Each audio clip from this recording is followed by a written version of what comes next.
தமிழக கல்வித்துறையில மாணவர்களுடைய அந்த பெர்ஃபார்மன்ஸ் இருக்குது இல்லையா, அது கிட்டத்தட்ட 30% குறைஞ்சிருச்சு கடந்த 4 ஆண்டுகள் அப்படின்னு ஒரு அதிர்ச்சிகரமான ரிப்போர்ட் ஒன்று வெளியாகி இருக்குது நண்பர்களே. பிஜிஐ அப்படிங்கிற பெர்ஃபார்மன்ஸ் கிரேடிங் இண்டெக்ஸ் அப்படி ஒன்று ரெகுலராக தேசிய அளவில் மாணவர்களுடைய செயல்பாடு எப்படி இருக்குது, அவங்களுடைய திறன் எப்படி இருக்குது அப்படிங்கிறத கால்குலேட் பண்றதுக்காக பண்றாங்க நண்பர்களே.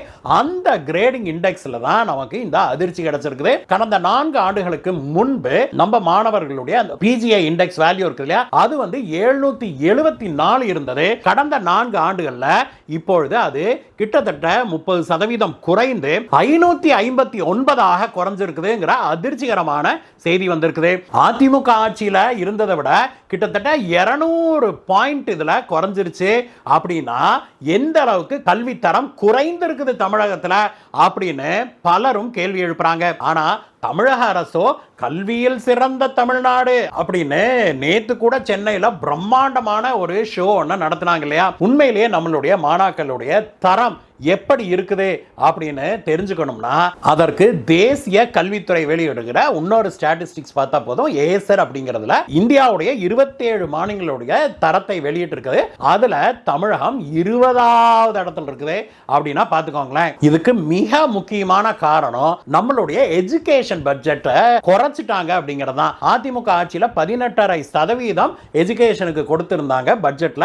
ஆனா அது படிப்படியாக குறைச்சு சென்ற ஆண்டு பட்ஜெட்ல நம்மளுடைய எஜுகேஷனுக்கு வெறும் 13% தான் ஒதுக்கி இருக்கிறாங்க. அதாவது கிட்டத்தட்ட 5% பட்ஜெட்ல ஃபண்டிங்க கட் பண்ணிவிட்டாங்க எஜுகேஷனுக்கு. இது ஒரு மிக முக்கியமான காரணமாக பார்க்கப்படுது. பட்ஜெட்டை கட் பண்ணா அப்புறம் ஃபண்டிங் அப்படியே ஒவ்வொன்றா குறையும் இல்லையா. பார்த்தோம்னா ரோபோட்டிக்ஸ் லேபுக்கு 50 கோடி கட் பண்ணியிருக்காங்க. ஸ்மார்ட் கிளாஸ் ரூம்ஸ் இருக்கு இல்லையா, அதுக்கு 360 கோடி பட்ஜெட்டை கட் பண்ணியிருக்காங்க.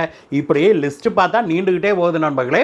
நாம இதை பத்தி தெரிஞ்சுக்கிறதுக்கு ரொம்ப தூரம்லாம் போக வேண்டியதில்லை. நாம நம்மளுடைய டிவி சேனல்களை ரெகுலரா பார்த்தாலே போதும். தமிழக மாணவர்கள் இப்பொழுதெல்லாம் படிப்பதை விட டாஸ்மாக்ல குடிச்சுட்டு உளுந்து கிடக்கிற வீடியோக்கள் தான் அதிகமா வெளிவருது. டாஸ்மாக்ல எப்படி பள்ளி மாணவர்களுக்கு இவங்க எல்லாம் சரக்கு கொடுக்கறாங்க அப்படின்னு நமக்கு புரியவே இல்லை.